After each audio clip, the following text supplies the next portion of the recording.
পানি পিপাসাতে জালিমরা বড় পেরেশান হয়ে গেল।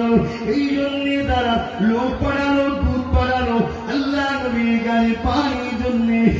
নবী আমার সাহাবাদেরকে বললে, এ বাবা সাহাবারা ওদেরকে পানি দাও। সাহাবা হুজুররা বলতে লাগলে, ইয়া রাসূলুল্লাহ হাবিবাল্লাহ, ওরা তো আমাদেরকে মারতে এসেছে, হুজুর কেন পানি দেবো? পানির পিপাসাতে মারা যাবে, আমাদের তাহলে জীবনটা বেঁচে যাবে। পানি পান করলে শক্তিশালী হবে, আমাদেরকে মেরে দেবে।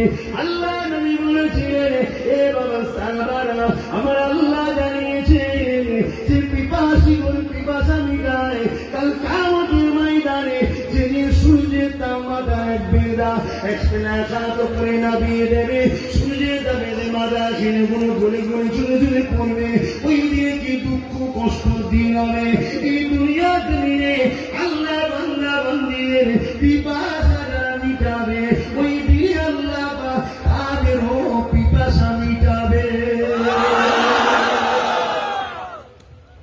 যে ধর্ম শিক্ষা দেয় দুশ্মনকে পানি পান করানো, সে ধর্মের মাননেওয়ালা কখনো কারোর উপরে জুলুম করতে পারে না। মুসলিম সেজে রাজ ক্ষমতা দখলে